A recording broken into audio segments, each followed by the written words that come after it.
My Apple Podcast, your personal connection to everything Apple. Hello everyone, my name is Tim Brown. Welcome back to another episode of My Apple Podcast. Today, Apple has a lot to be proud of. The company revolutionized iTunes and Apple Music, greatly expanded its potential with the release of larger phones, expanded the Apple TV to include the App Store, introduced the Apple Watch to revitalize our use of wearables, introduced the new iPad Pro and Apple Pencil to enhance productivity and creativity, and provided numerous performance enhancements to OS X and iOS. Yet, there still is one great feature that very few people are talking about these days, and it's Apple News. I predict that Apple News will be one of Apple's greatest achievements because it will bring into fruition the successful integration of its previous efforts creating a new vision for publishing content. Apple's first successful attempt to bring news and educational content to the public for free was the introduction of podcasts on June 28, 2005 in iTunes version 4.9. With the podcast, publishers and bloggers can submit podcasts to iTunes via a web feed. iTunes functions as a vehicle or aggregator for generating the content, presenting it in a user-friendly and visually appealing manner. When Steve Jobs presented the idea for podcasts on All Things D, he stated that podcasting started out as Wayne's World for radio, which is kind of funny when you think about it, and which has now become a powerful, robust medium. The significance of offering podcasts through iTunes, continues Steve, was to make this medium more accessible, providing a subscription button that would enable listeners or viewers to receive updates automatically. Today, podcasts are still popular, buttressed by iTunes U, introduced on May 30, 2007, and the podcast app released during the summer of 2012 in anticipation of iOS 6.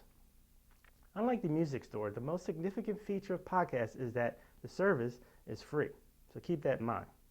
Now, while podcast RSS feeds, associated assets are stored on the user's web server, not Apple's, Apple was slowly developing ways to provide cloud hosting services to enhance the user experience. On January 10, 2006, Apple introduced iWeb during the Macworld conference and Expo. iWeb, part of the iLife suite, was a WYSIWYG website creation tool that enabled you to basically set up web pages with an easy drag and drop interface, including podcasts and an RSS feed that could be published through iTunes. iWeb was also the most significant development for providing cloud-based hosting services to store and publish content. The evolution of this service is evident through iTools, introduced January 5, 2000, .Mac, introduced July 17, 2002, and MobileMe, introduced in July 9, 2008, and of course we currently have iCloud. On January 27, 2010, Apple introduced the iPad, along with the ebook publication iBooks. iBooks is an application, of course, for accessing digital books from the iBook store and managing other documents like EPUBs and PDFs. Moving from the product creation to product consumption, iBooks offers an easy solution for iOS users for accessing published content, entering a market long dominated by Amazon. There were some who were disappointed with Apple when they decided to discontinue iWeb, and I was one of them. Yet Apple was already working on an alternative solution for publishing. iBooks also was introduced on January 12, 2012, a publishing platform that enables the user to create interactive books, including the ability to add slideshows, audio, video, 3D graphics, maps, HTML content, quizzes, vocabulary terms, and beautiful templates adapted to a range of subject matter. Highlighted as a special education event in New York City, the introduction of iBooks Author introduced a dynamic new publishing tool that has yet to be matched, in my opinion, by other leading tech companies.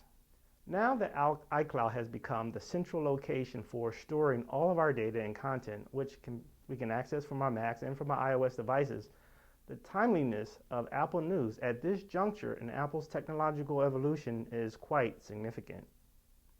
With Apple News, Apple has the potential to combine many of the features associated with its previous initiatives into one platform.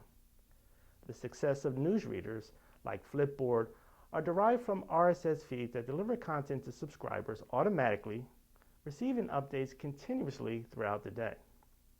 Apple has long recognized this potential through its commitment to podcasts as a free tool for publishing news and educational material in the form of audio and video content. In contrast to the way podcast feeds interface with iTunes, Apple News will enable users to manage RSS feeds and relate assets right through iCloud. This distinction is what separates Apple News from Apple's previous initiatives.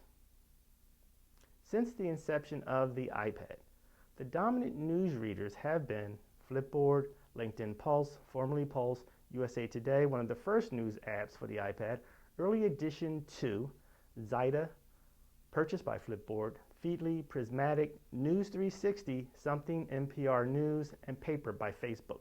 All of them provided a range of content, customization, dynamic interfaces, and something unique that sets them apart. Apple News includes many of the features we have come to expect, I guess, from news readers, including the ability to access diverse content, customize news sources, and save articles.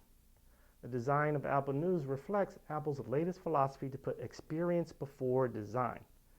Instead of flipping pages or virtual storage drawers or other gimmicky devices, articles are displayed with beautiful typography and images that are easily accessed by scrolling up and down and or tapping on links and menu buttons. Apple's designers did include a very subtle and quick panning and zooming effect that you may notice that occurs when articles are launched and or minimized. You begin the Apple News experience by selecting the Explore button, where you can subscribe to suggested channels and topics, or browse various topics like news, business, and politics, and the various channels associated with them. You can choose Select on the bottom menu to search for topics with keywords like iPhone, and then select the plus button. All of your selections will then appear under the Favorites tab. Similar to the technology we have come to expect with Siri, Apple News will continue to bring you the news you enjoy under the For You button on the menu bar. You can enhance this feature by selecting the heart to identify articles and topics that you love to read. You can also save articles to read later, or by selecting the ribbon icon at the bottom right.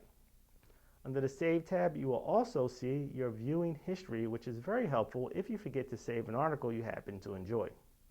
Of course, you can clear your history at any time. Now, at first glance, it does not appear that Apple is offering anything that is already available through third-party developers. But the best is yet to come. Before the year is out, Apple plans to introduce Apple News Format, which will enable you to create study news content that will be responsive so that it can be viewed on any device, including your computer. You'll also have access to management tools for measuring audience engagement. And these features will give Apple News a presence, in my opinion, in a news reader space that is unlike any other service. So yes, it is safe to say that Apple is having a great year, and Apple News will be, in my opinion, its crowning achievement. My name is Tim Brown. Thanks for tuning in for another episode of My Apple Podcast. You can check me out at myapplepodcast.com. You can also check me out on YouTube and Twitter. See you next time.